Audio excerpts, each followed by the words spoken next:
Hello bookworms, I'm Hannah, and today's video is all about the books I scored over the holidays. I wasn't given any books as gifts, but I did receive a modest bonus from my employer, and I'm sure it comes as no surprise that I spent it all on books. I tried to be smart about making my money stretch on this book shopping spree, so my first stop was Barnes & Noble to rummage through their discount classics. Many of you probably know this already, but throughout the year, Barnes & Noble puts their Barnes & Noble classics on sale for $5 a book.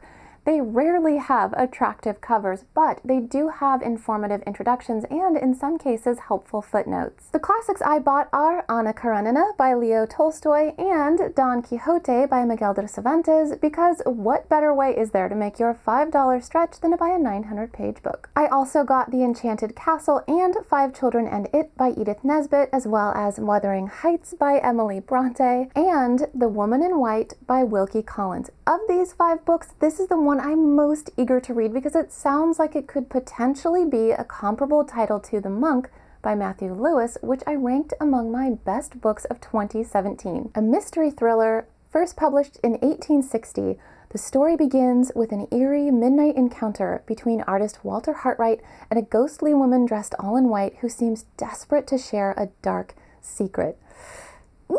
That sounds so good. I willfully paid full price for this luxurious $10 edition of The Metamorphosis and Other Stories by Franz Kafka. This cover is so nice. Oh, it's so soft. Things are getting weird. I distinctly remember reading The Metamorphosis in high school and really liking it, so I look forward to reading it again and exploring more of Kafka's work. The one book I really didn't need but couldn't resist buying was Barnes & Noble's exclusive hardcover edition of The Eye of the World by Robert Jordan. These books are normally $25, but this was half off, so I snagged it. If you're a fan of Lord of the Rings and you're looking to read something similar, you should check out this book. It's the first book in an epic fantasy series that I'm still making my way through. I haven't loved every book in the series, but I've always thought The Eye of the World is a fantastic standalone novel. Finally, I couldn't leave the store without Flea Market Fabulous, designing gorgeous rooms with vintage treasures by Laura Spencer. It's normally $26, but I got it on sale for $8. With any luck, 2018 will be the year I finally move to a bigger place and actually have room to record video.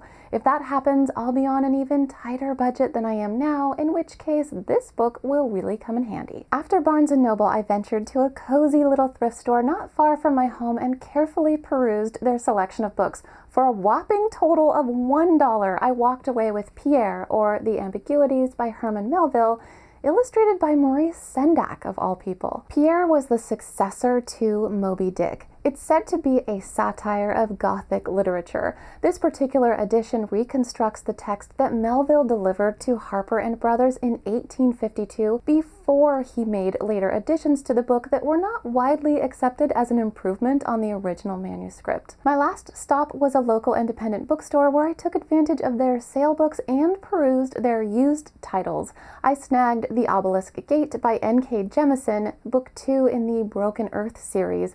I already own a copy of book 1 and am hoping to read it later this year. I also got Valperga, or The Life and Adventures of Castruccio, Prince of Lucca by Mary Shelley. This is the book she published after Frankenstein. I've been planning to read about A.A. Milne later this year, so I picked up Winnie the Pooh and The House at Pooh Corner. One of my favorite movies growing up was an animated Winnie the Pooh film, but I've never read the book, so I'm looking forward to sort of rediscovering my childhood through these books. And I bought The Last Unicorn by Peter S. Beagle. Even though this is one of my favorite books, this is the first copy I've ever owned. It's a little beat up, but it was a fair price, and it has brooding pen and ink illustrations by Mel Grant that I've never seen before. I'm really glad I own this copy, but I'm still holding out hope that 2018 sees the release of a gorgeous 50th anniversary edition of this book. This last book was an online purchase, The World of Moominvalley by Philip Ardagh. This is a collection of facts, family trees, and illustrations illustrated maps that give a behind-the-scenes look at the world of Moomins and the woman who created them. The truth is, I'm